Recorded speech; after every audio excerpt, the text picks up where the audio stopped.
Hello friends, and welcome to another Speedpaint video. As you can see, this isn't really my normal aspect ratio when it comes to drawing, as well as me actually sketching in the program, and you've probably noticed already that I'm not zooming in and out, especially during the line art. And that is because this was done with a different drawing program than usual. This drawing was done in Ibis Paint X or Ibis Paint X. I've fiddled around with it before, but I wanted to try it out with my Cintiq and see what I could make with it. Now, the cool thing about my Cintiq is the fact that it's not only a drawing monitor tablet, but it also is an Android tablet when it's not plugged into my computer. So I can draw with the app-based drawing programs pretty easily. So I was originally going to kind of give you guys some of my thoughts about the UI of Ibis Paint X and how it was to work with it.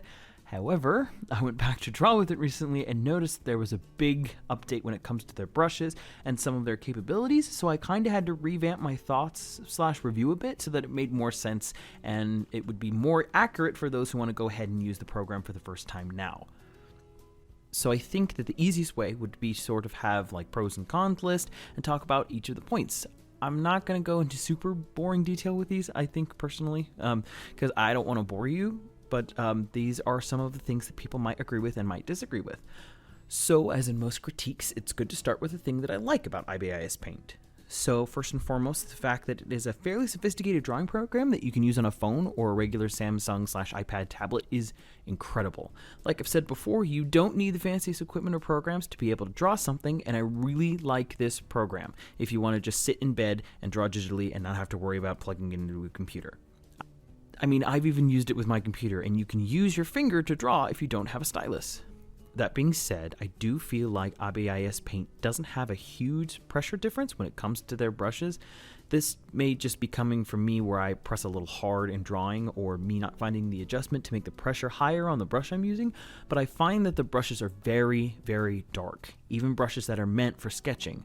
I find I have to turn the opacity way down to almost 10% or so sometimes just to be able to get it light enough. That, again, may be my own personal preference, but I don't really like dark sketches. Along with the pressure, some brushes do not change pressure no matter how hard or lightly you press, or the brush's lines won't thicken in correspondence with how hard you're pressing.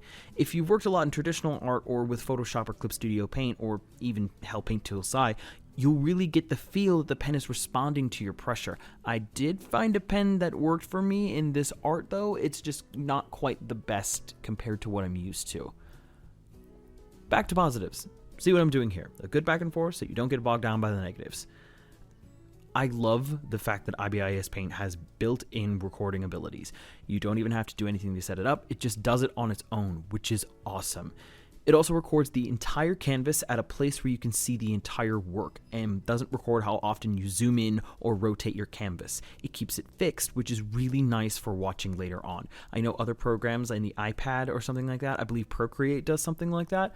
But since I don't have an iPad, I figure that people who either don't have an iPad or don't use Procreate can use Ibis Paint because I know that they have capabilities for both iPad and for Android, which is cool. The only reason that my aspect ratio is really small for this video is because my canvas was more square. So if you have a larger canvas, it will record the entire thing. And I think that's a really, really cool feature that I wish more apps had and just regular programs had. So the selection tool in Ibis Paint is really, really quite weird. It's not like any of the others where it gives you free form to move it how you wish, and you have to adjust the scale with your fingers. You cannot do it with a stylus, or if you can, I have not figured out how to do it, and that is just really annoying to me. So it's really quite hard to get a good solid amount of control when you're using it, which can be really frustrating, which I found. Unfortunately, the recording doesn't actually record when you're using the selection tool, and it just pops it into place in the recording once you're finished doing the selection. If they gave it a capability, or again, if I figure out how to do it with your stylus, I think it would be much better. Rotation will sometimes change scale and vice versa when you're doing it with your fingers, and I have gotten quite a bit miffed about it mid-drawing sometimes, so that's something that people who really want a lot of control with their selection, like if you're changing your scale, if you need to fix proportions or something like that, that could be really, really frustrating. But the screen tone brushes are amazing. Ibis Paint has the ability to draw screen tones right on as a brush in their system, which is really cool if you want your pictures to have texture, or if you're looking for more of the comic book or manga style look when it comes to your drawings. In this drawing, I use the screen tones to give the shirt texture as well as to give something to the background. Bad at drawing backgrounds.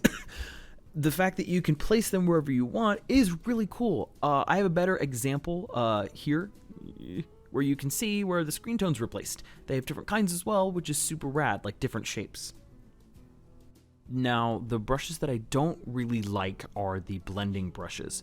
With programs like Clip Studio and Photoshop, the blending brush actually takes the color that you've selected and, well, blends it with the color that's already been laid down. With Ibis Paint, the blending options you seem to have are blurring and or smudging, which have its purposes, absolutely, but I found it much harder to blend with. Now, again, they might have changed with the new update since I haven't played around with it a whole lot, but from my experience, you have to lay all of the colors down, including your shading. If you leave any white at all, it will be moved with your color if you smudge over it, and that's not my favorite. Then you need to blur the strokes, or at least I did for the result I wanted. I don't really like the smudged look with the blur brush, which those things can be avoided if you just have a blending brush. Again, with the blur and the smudge brush, there's little to no pressure sensitivity, so I found myself needing to lower the opacity and use fairly calculated strokes when it came to blending. However, I did make it work once I realized what I needed to do and added the screen tones, as I said before, to help with texture. It just feels like a really overly convoluted way to have to blend when you could just have a brush that blends color with color.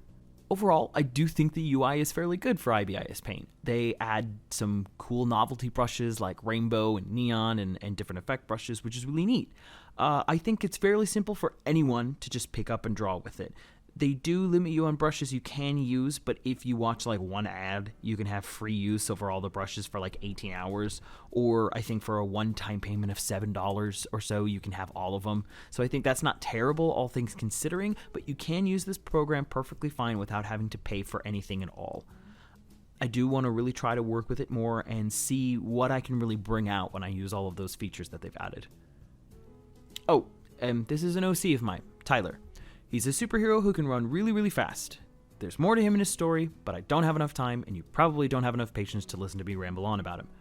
Or maybe you do. And if that's so, well, I just don't want to go down that rabbit hole right now. If you can kind of tell, but maybe not, he's sort of based off of the actor Avanjogia. I hope I pronounced that right.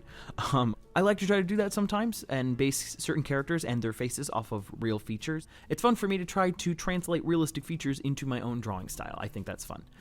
Also, even though I cut off some of the hands, I actually did draw some, which is a feat for me. Hands are something I quite dearly need to practice, so I might be doing that in the future. Maybe not in the near future, but the future nonetheless. Anyways, thank you all so much for watching, and I hope you enjoyed my own little personal review of Ibis Paint. This video wasn't sponsored in any way, but I wanted to show people that there are other programs you can use and create something.